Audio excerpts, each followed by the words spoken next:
few years ago, I attended an apologetics conference. Apologetics is the defense of the Christian faith. So I began taking classes, and to my surprise, I realized that my atheist friends and I actually have something in common: faith. Now, many atheists will disagree, so let's be sure we're clear on the definition. Webster's defines faith as a strong belief in something or someone. But atheist Richard Dawkins says faith is a great cop-out, the great excuse to evade the need to think and evaluate evidence. Christians define faith based on a scripture in the Bible.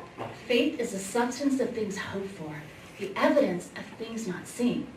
Now, to be fair, I should probably toss out the atheist and the Christian's definition and instead use Webster's.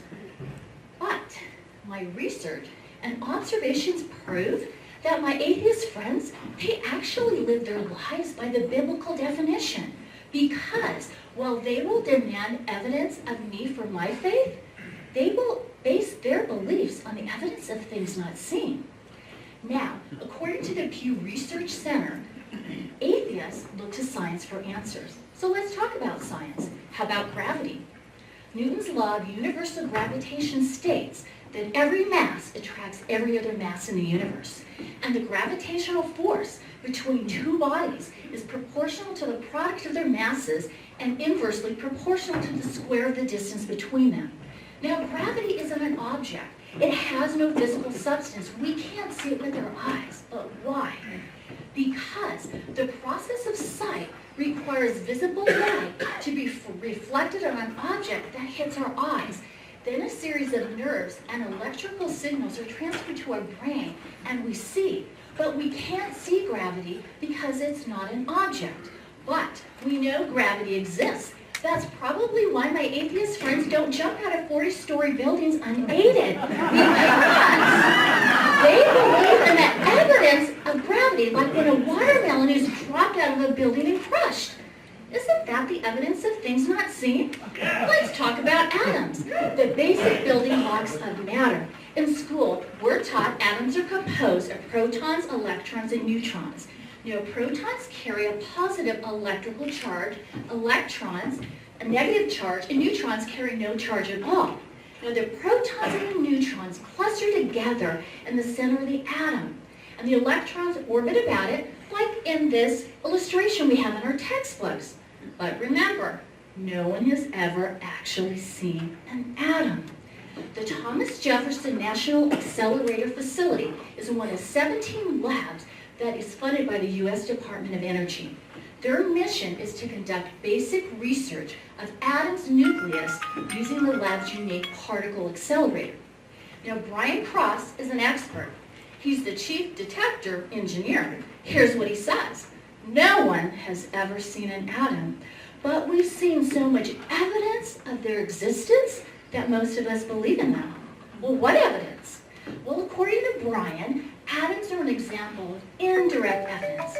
He explains it this way. Because we can't see the atoms, the Jefferson Lab uses instruments to look at the behavior and the properties of the atoms. The most common method is to shoot the atoms through an easy-to-ionize gas or liquid.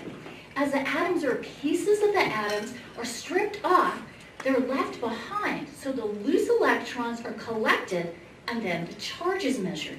Brian says it's like putting together a puzzle that's missing pieces. If you get enough pieces in the right place, you can tell what the picture is, even if it has holes. Doesn't that sound like the evidence of things not seen? That's why I've arrived at the conclusion that atheists are people of faith. They put their faith in science, the systematic study of structure and the behavior of the physical and natural world through observation and experiment. But science, by its own definition, is limited to studying structure and behavior. We know our world is incredibly ordered and complex, but science doesn't seek to answer the question, who designed the complexity and order of our world and our universe? Why does a thirst for knowledge stop here? Remember, Dawkins the atheist himself said, faith is a great excuse to evade the need to think and evaluate evidence. So why does the atheist refuse to evaluate the evidence for the designer, the creator? So it's really not a matter of faith, is it? But a matter of who or what one chooses to put their faith in. The atheist places their faith in science. The Christian also marvels at the complexity of the universe, but we put our faith in the God who created the physical and natural world. So now that we know we share the common ground of faith, I hope my atheist friends will courageously examine the evidence of God the Creator. Albert Einstein said, "The more I study science, the more I believe in God."